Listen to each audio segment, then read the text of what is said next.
출애굽기 8장 1절부터 15절 말씀 마음을 집중하시고 한 목소리로 읽어보시겠습니다.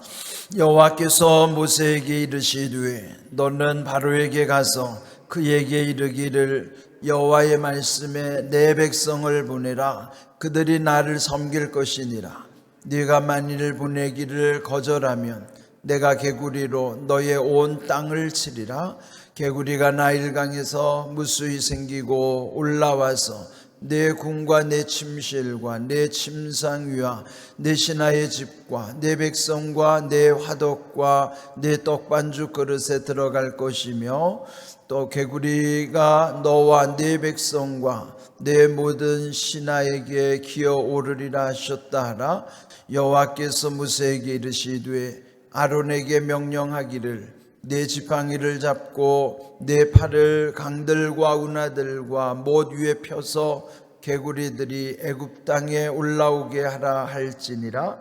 아론이 애굽 물들 위에 그의 손을 내밀매 개구리가 올라와서 애굽 땅에 덮이니 요술사들도 자기 요술대로 그와 같이 행하여 개구리가 애굽 땅에 올라오게 하였더라. 바로가 모세와 아론을 불러 이르되 여호와께 구하여 나와 내 백성에게서 개구리를 떠나게 하라. 내가 이 백성을 보내리니 그들이 여호와께 제사를 드릴 것이니라.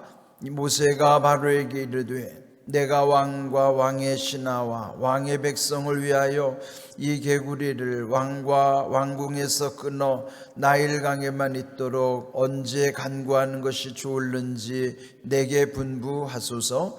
그가 이르되 내일이니라. 모세가 이르되 왕의 말씀대로 하여 왕에게 우리 하나님 여호와와 같은 이가 없는 줄을 알게 하리니 개구리가 왕과 왕궁과 왕의 신하와 왕의 백성을 떠나서 나일강에만 있으리이다 하고 모세와 아론이 바로를 떠나 나가서 바로에게 내리신 개구리에 대하여 모세가 여호와께 간구하며 여호와께서 모세의 말대로 하시니 개구리가 집과 마당과 밭에서부터 나와서 죽은지라.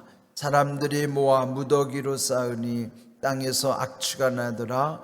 그러나 바로가 숨을 쉴 수 있게 됨을 보았을 때에 그의 마음을 완강하게 하여 그들의 말을 듣지 아니하였으니 여호와께서 말씀하신 것과 같더라. 아멘. 자, 오늘 읽은 이 8장 1절부터 15절은 그 바로에게 내려지는 그 10가지 재앙 중에서 그 애굽 또 바로에게 내리는 10가지 재앙 중에 두 번째 재앙입니다. 우리 어제 보았던 7장 후반부에서는 그 첫 번째 재앙이 나일강이 피가 되게 하는 사건이었죠. 이제 그 10가지 재앙의 핵심은 물론 이제 가장 중요한 것은 마지막 10번째 장자 죽음의 사건이에요. 그건 아주 치명적이죠. 그렇지만은 이제 그 앞에 9가지 재앙에 보면 특별히 그 애굽의 사람들 또 그들의 문화 속에서 그 하나님 아닌 것을 하나님처럼 섬기는 그러니까 우상 숭배의 대상들이라 할 수 있습니다.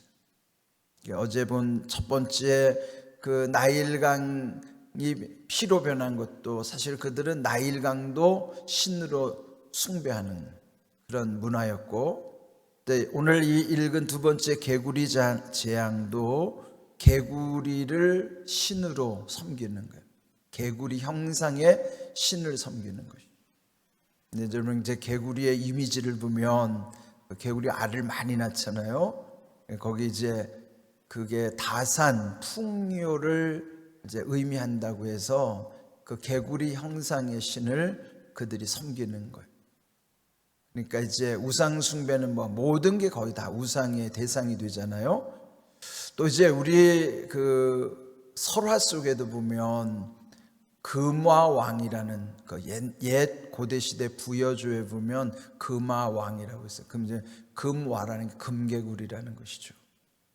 이제 그런 설화 속에도 보면 그 무슨 그런 어떤 개구리 형상에 대한 그 신성시했던 문화, 또 요즘 우리 문화에도 보면 금두꺼비에 대해서 아주 또 좋은 그 호감을 갖는 경우도 있고, 이제 그런 문화가 우리 속에도 남아 있어요.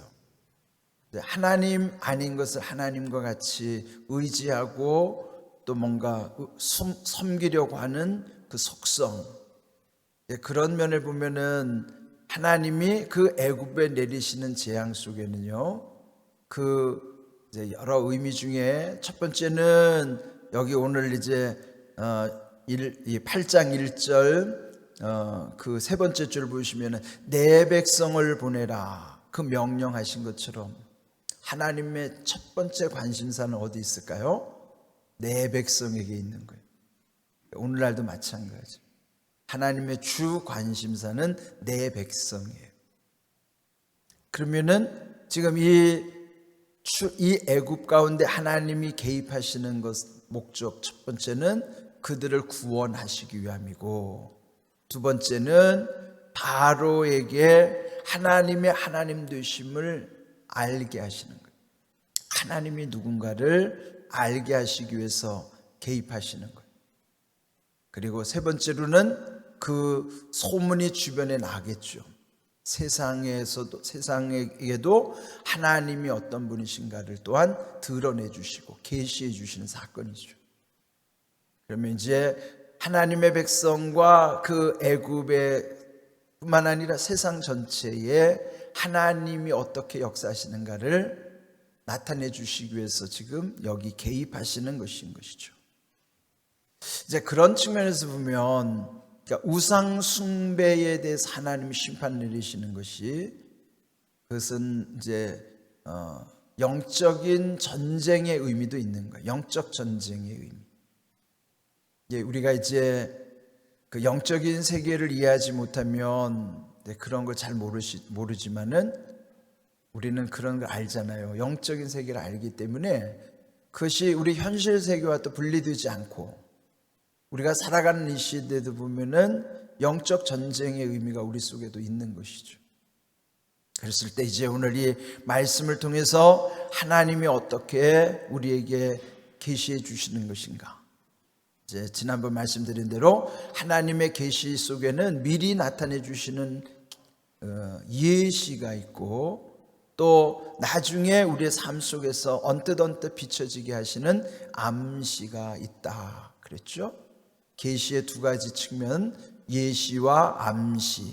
이제 이 성경 속에도요, 예시와 암시의 그런 의미를 우리가 늘 새기면서 또 묵상을 하게 되는 것입니다.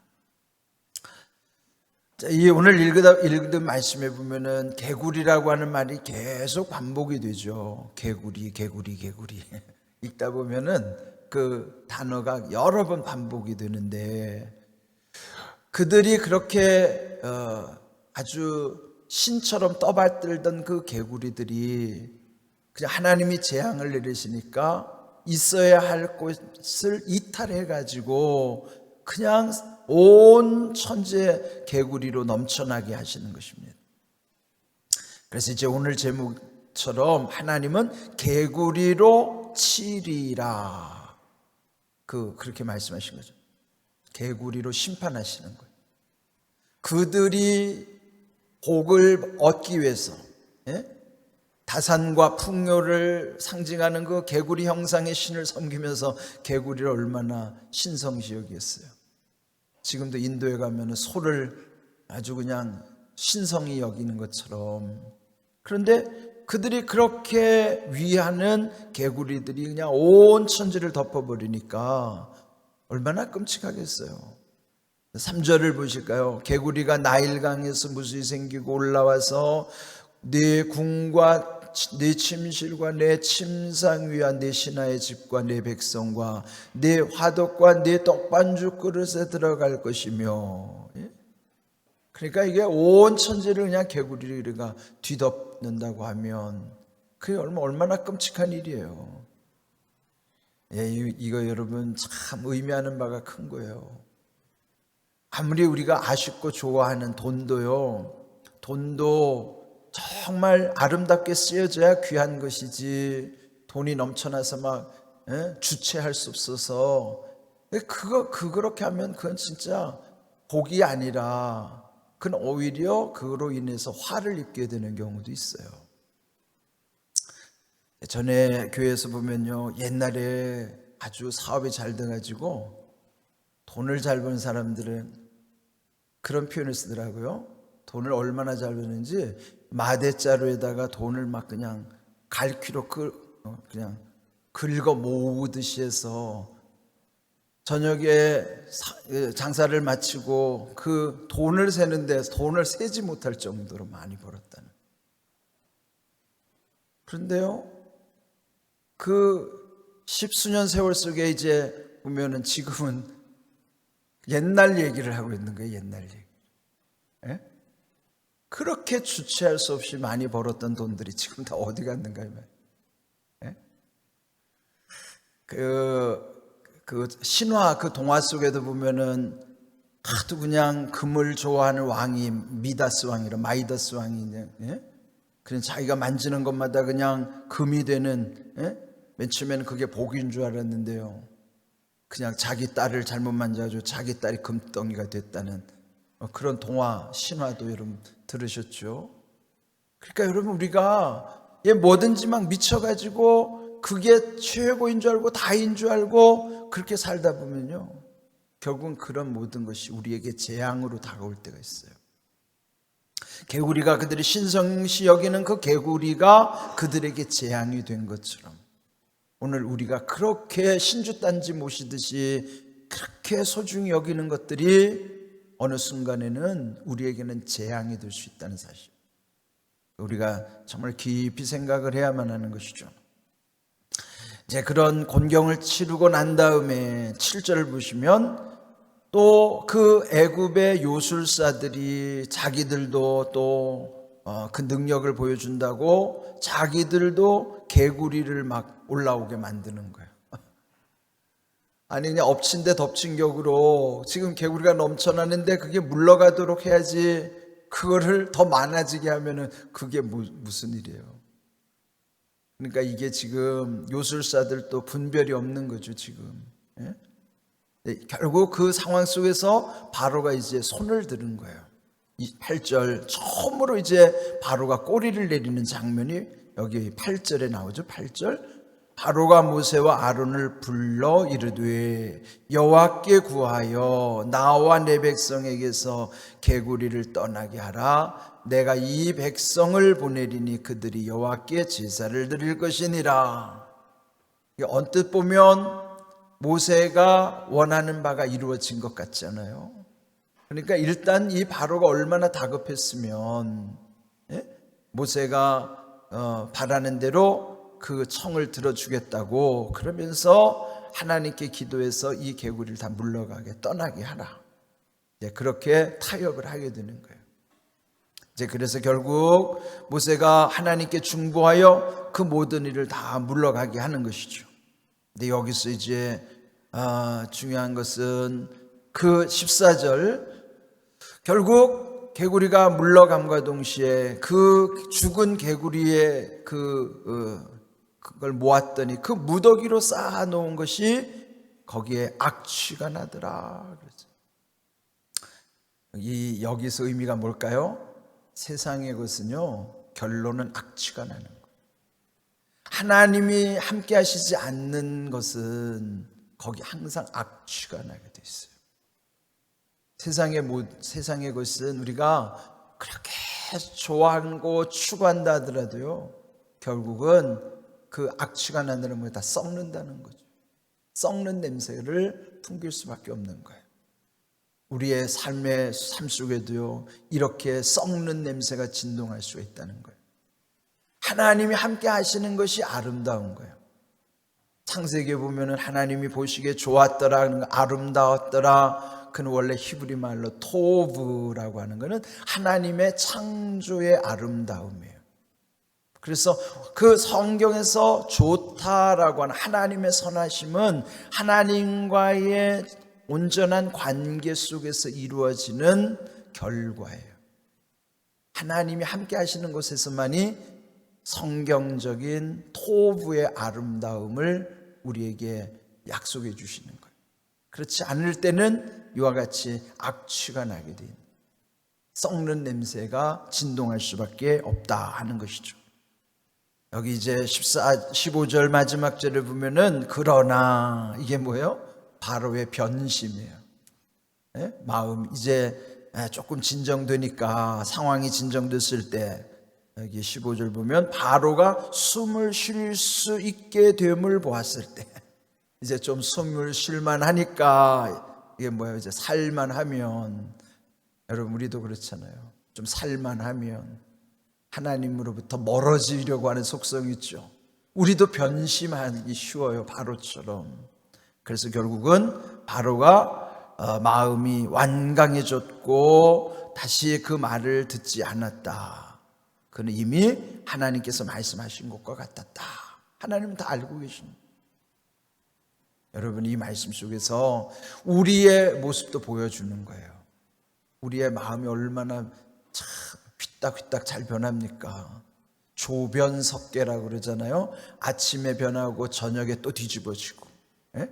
아침에 변하고 석계 뒤에 뒤집어지고 저녁에 뒤집어지고, 예? 인간의 마음은 조변석계예요. 예? 믿을 수 없어요. 그는 뭐 서로를 못 믿는 것 이전에 자기가 자기를 믿을 수도 없어요.